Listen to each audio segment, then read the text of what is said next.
Halo semuanya, saya Tika Ariza Putri. Hari ini kita akan membahas topik maskapai penerbangan menggunakan 8 trik ini terhadap lansia.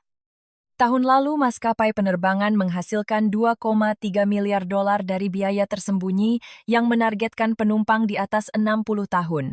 Sebuah saluran perjalanan besar baru-baru ini mengungkap trik-trik bandara, tetapi mereka melewatkan bagian yang paling berbahaya. Bagaimana maskapai penerbangan secara khusus menargetkan lansia? Dan jika Anda terbang pada bulan Mei tahun depan, Anda akan menjadi target mereka berikutnya. Dengar Anda datang ke bandara berpikir Anda tahu cara kerjanya. Anda selalu diberitahu untuk tiba 2 jam lebih awal sepanjang hidup Anda. Tapi inilah yang tidak mereka beritahu. Nasihat itu sekarang adalah kebohongan. Terutama untuk penumpang di atas 60 tahun. Petugas gerbang yang membantu yang meminta untuk menguji tas jinjing Anda. Itu adalah jebakan 85 dolar. Petugas keamanan yang mengamati tangan Anda gemetar. Itu adalah pengawasan perilaku. Dan penundaan kecil 30 menit yang terus mereka umumkan itu adalah permainan psikologis untuk menahan Anda sebagai sandera. Sementara saluran lain memberi Anda nasihat bandara umum saya akan mengungkap strategi khusus untuk lansia yang digunakan maskapai penerbangan. Ini bukan hanya tips perjalanan. Ini adalah strategi pertahanan. Setelah menganalisis lebih dari 200 keluhan perjalanan lansia dan berbicara dengan manajer maskapai penerbangan yang sudah pensiun, saya menemukan 8 trik bandara yang digunakan maskapai penerbangan untuk menargetkan penumpang lansia pada tahun 2026. Dan trik nomor 1 adalah mengapa 23% penumpang di atas 60 tahun ketinggalan penerbangan mereka pada bulan Mei tahun lalu. Mari kita mulai. Nomor 8 permainan komisi kursi dekat pintu darurat. Oke, dengarkan. Agen gerbang di maskapai tertentu mendapatkan 5 hingga 10 dolar komisi setiap kali mereka menemukan Anda dengan tas yang terlalu besar atau menjual Anda ke kursi premium. Itu bukan layanan pelanggan. Itu adalah kuota penjualan, dan Anda adalah targetnya. Seorang wanita berusia 68 tahun yang terbang dengan maskapai ini memiliki tas jinjing yang sudah dibawa puluhan kali tas yang sama. Maskapai yang sama. Tetapi kali ini agen bersikeras bahwa tas itu terlalu besar dan mengenakan biaya 65 dolar padanya. Ketika dia memprotes, agen itu berkata, "Bu, Anda bisa membayar biaya atau ketinggalan penerbangan Anda." Dia membayar. Agen itu baru saja mendapatkan komisinya. Rencana tindakan Anda. Pilih tas berbahan lembut dengan warna gelap. Tas itu terlihat lebih kecil. Jangan pernah secara sukarela menguji tas Anda di gerbang. Simpan tas Anda di belakang Anda. Jauh dari pandangan. Jika ditantang, minta untuk berbicara dengan supervisor. Tips pro tas jinjing hitam lebih jarang ditandai 60% daripada tas roda keras. Ini bukan tentang ukuran sebenarnya. Ini tentang apa yang menarik perhatian mereka. Tapi sistem pengawasan yang mereka gunakan pada Anda bahkan lebih invasif. Nomor 7 jebakan pengawasan perilaku keamanan. Saat Anda melepas sepatu, petugas keamanan mengamati wajah, tangan, dan postur tubuh Anda mencari indikator stres. Inilah yang seharusnya membuat Anda marah. Kantor akuntabilitas pemerintah menemukan 0 bukti ilmiah bahwa itu berhasil. Namun petugas keamanan masih menggunakannya, dan lansia tertangkap setiap hari. Seorang pria berusia 73 tahun penderita diabetes ditahan selama 45 menit di bandara besar karena dia berkeringat dan terlihat gugup. Alasan sebenarnya gula darahnya rendah. Dia ketinggalan penerbangannya dan ulang tahun cucunya. Agen keamanan dilatih untuk menandai kecemasan, kegelisahan menguap berlebihan, atau bahkan cukur bersih. Semua ini memicu pemeriksaan tambahan, bukan karena Anda berbahaya, tetapi karena Anda cocok dengan profil tanpa dasar ilmiah. Yang Anda lakukan, praktikkan pernapasan tenang sebelum keamanan. Jaga gerakan tetap stabil dan disengaja. Jika Anda memiliki kondisi medis yang menyebabkan keringat atau gemetar, bawa surat keterangan dokter. Datang lebih awal agar Anda tidak terburu-buru. Rahasianya. Semakin keras Anda mencoba terlihat polos, semakin bersalah Anda terlihat. Jadilah alami saja. Tapi apa yang mereka lakukan dengan obat Anda bahkan lebih buruk. Nomor 6 serangan verifikasi resep. Jika Anda membawa obat-obatan melebihi pasokan 10 hari, petugas keamanan sekarang dapat meminta bukti resep selama waktu perjalanan puncak. Tidak ada bukti. mereka dapat menyitanya di tempat. Seorang pasien jantung berusia 70 tahun memiliki persediaan obat tekanan darah selama 3 bulan dalam wadah pil.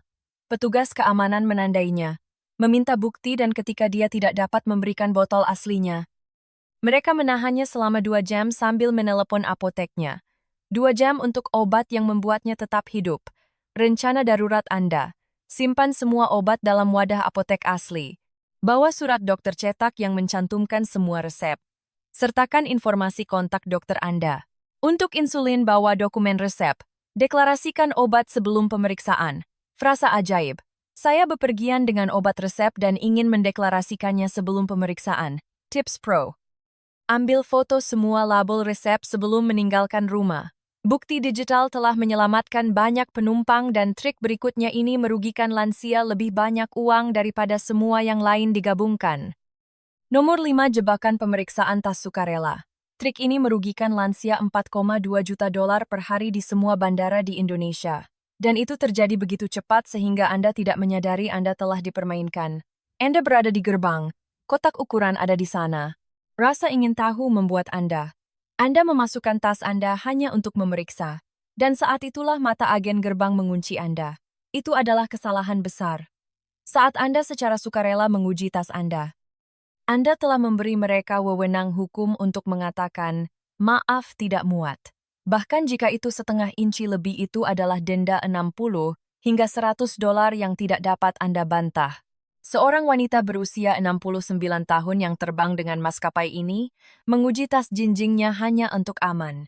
Agen itu mengatakan itu terlalu tinggi setengah inci dan mengenakan biaya $85 padanya. Ketika dia memprotes bahwa dia telah terbang dengannya puluhan kali. Agen itu berkata, kebijakan adalah kebijakan Bu. Apa yang maskapai andalkan pada kepatuhan Anda? Mereka tahu lansia lebih mungkin untuk mengikuti instruksi dan cenderung tidak membuat keributan. Kotak-kotak ukuran itu diposisikan persis di tempat Anda akan melihatnya. Tapi apa yang Anda lakukan sebagai gantinya? Jangan pernah secara sukarela menguji tas Anda di gerbang. Aturan EMAS. Simpan tas Anda di belakang Anda, jauh dari pandangan. Uji di gerbang kosong sebelum naik jika tidak yakin. Pakai lapisan ekstra atau selipkan barang-barang berat di saku. Hanya gunakan kotak jika diminta secara khusus. Begitu tas Anda menyentuh kotak itu secara sukarela, Anda telah menandatangani kontrak yang tidak dapat Anda hindari. Sekarang tenggat waktu dalam 3 minggu ini membuat lebih banyak lansia tidak bisa terbang daripada hal lain. Nomor 4 penipuan tenggat waktu ID asli, 20 Mei 2026, tidak ada lagi penundaan. Jika Anda tidak siap, Anda tidak akan terbang kemanapun bahkan untuk liburan. SIM Anda saat ini mungkin tidak sesuai dengan ID asli, bahkan jika baru saja diperbarui, jika tidak memiliki bintang emas atau hitam di sudut kanan atas. Itu tidak akan berfungsi untuk penerbangan domestik mulai 20 Mei. Seorang veteran berusia 68 tahun muncul di Jakarta dengan SIM yang valid. Itu tidak sesuai dengan ID asli. Petugas keamanan menolaknya. Dia ketinggalan pernikahan cucunya dan harus berkendara 12 jam sebagai gantinya. Tapi mengapa maskapai tidak memperingatkan Anda? Mereka mendapat untung dari kebingungan.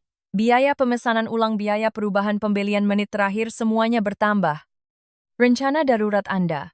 Periksa SIM Anda sekarang untuk bintangnya. Jika hilang, periksa kantor polisi setempat untuk janji temu hari ini. Gunakan paspor atau kartu paspor Anda sebagai cadangan. Pesan kartu paspor secara online. $30 2 hingga 3 minggu dipercepat. Jangan biarkan simbol bintang merusak liburan Anda. Dan algoritma ini membuat keputusan tentang kursi Anda bahkan sebelum Anda mendarat. Nomor 3 sistem pembatalan kursi prediktif. Anda berlari melalui bandara. Koneksi Anda sedang naik. Anda bisa melihat gerbangnya. Pesawat masih di sana. Pintu masih terbuka. Anda bergegas hanya untuk mendengar maaf kursi, Anda sudah diberikan. Tunggu apa Anda berdiri tepat di sana. Selamat datang di pembatalan prediktif. Maskapai tertentu memiliki perangkat lunak yang menghapus penumpang jika diprediksi mereka tidak akan membuat koneksi mereka. Bukan ketika mereka melewatkannya. Tetapi ketika perangkat lunak itu berpikir mereka akan melewatkannya. Pasangan berusia 74 tahun memiliki koneksi 45 menit di Surabaya. Penerbangan pertama mereka tertunda 20 menit tetapi mereka masih punya waktu. Kecuali sistem maskapai itu memberikan kursi mereka sebelum mereka mendarat. Ketika mereka tiba, tepat waktu mereka diberitahu Anda dipesan ulang untuk penerbangan besok. Tidak ada permintaan maaf, tidak ada hotel. Strategi bertahan hidup Anda. Pesan koneksi minimal 90 menit. Jika tertunda, segera hubungi untuk melindungi kursi Anda. Periksa boarding pass Anda setelah mendarat. Jika kursi menghilang lari. Jika dihapus secara prediktif, tuntut kompensasi untuk penolakan naik pesawat yang tidak disengaja. Frasa persis itu adalah perisai hukum Anda. Tapi trik psikologis ini membuat Anda terjebak di gerbang selama berjam-jam. Nomor 2, jebakan psikologis penundaan bergulir. Pernah melihat penundaan Anda melonjak dari 30 menit menjadi 1 jam menjadi 2 jam, bertanya-tanya mengapa mereka tidak bisa mengatakan yang sebenarnya, inilah alasannya. Kebohongan itu membuat Anda terkendali. Jika mereka mengumumkan penundaan 3 jam di awal, setengah dari penumpang menuntut pengembalian uang. Itu adalah kekacauan dan biaya uang. Tapi memberikannya secara bertahap dalam potongan 30 menit, Anda tetap tenang duduk dan terjebak. Seorang nenek berusia 72 tahun menunggu 4 jam karena mereka terus berjanji hanya setengah jam lagi. Dia takut pergi ke toilet karena mereka mungkin memanggil boarding kapan saja. Ini disengaja. Penundaan yang lebih kecil mengurangi keluhan dan mencegah pemesanan ulang. Pergerakan balik Anda. Lacak pesawat Anda yang sebenarnya di Flight Radar 24 atau Flight Aware. Jika pesawat Anda berada di sisi lain negara, penundaan 30 menit adalah fantasi. Atur peringatan untuk perubahan gerbang yang sebenarnya. Jangan hanya duduk beku, ambil kendali waktu Anda. Tips Pro. Penundaan lebih dari 3 jam untuk penerbangan domestik memberi Anda hak atas voucher makan, tetapi Anda harus memintanya. Dan sekarang kebohongan paling berbahaya yang memengaruhi setiap penumpang lansia. Nomor 1, kebohongan tiba 2 jam lebih awal.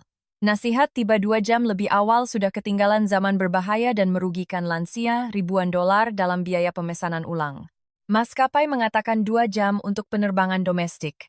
Tapi inilah kebenarannya. Untuk penumpang di atas 60 tahun selama periode puncak 2 jam tidak cukup. Mengapa volume perjalanan yang tinggi, prosedur pemeriksaan baru, pemantauan keamanan yang ditingkatkan, dan kemungkinan lebih tinggi untuk pemeriksaan tambahan bagi lansia, menciptakan badai yang sempurna? Datanya, Mei tahun lalu 23% penumpang di atas 60 tahun ketinggalan penerbangan karena penundaan keamanan. Bukan cuaca, bukan lalu lintas. Pemeriksaan keamanan. Pasangan pensiunan tiba tepat 2 jam lebih awal pada hari Rabu, sebelum libur, mengikuti nasihat maskapai. Antrean keamanan adalah 90 menit. Mereka ketinggalan penerbangan 12 menit dan membayar $800 dalam biaya pemesanan ulang, ditambah biaya hotel semalam. $800 untuk mengikuti nasihat maskapai. Petugas keamanan tahu. Maskapai tahu. Tapi mereka terus mengatakan 2 jam karena mengubahnya berarti mengakui kegagalan sistem dan mereka mendapat untung dari penerbangan yang terlewat, biaya pemesanan ulang, biaya perubahan tiket yang hangus. Strategi lengkap Anda. Hari-hari puncak libur. 22 hingga 24 Mei. Tiba 3,5 jam sebelum domestik, 4,5 jam sebelum internasional. Gunakan aplikasi MyTSA untuk memeriksa bobot keamanan real-time. Bergabunglah dengan TSA PreCheck $78 selama 5 tahun. Terbang di hari-hari di luar puncak. Hari libur itu sendiri memiliki antrean 60% lebih pendek. Rahasianya, telepon bandara Anda 48 jam sebelumnya untuk mengkonfirmasi waktu pembukaan titik pemeriksaan. Anda mungkin melewati keamanan pada pukul 4 pagi untuk penerbangan pukul 7 pagi, menghindari keramaian sepenuhnya. Strategi tunggal ini telah menyelamatkan banyak liburan. Jangan menjadi korban berikutnya.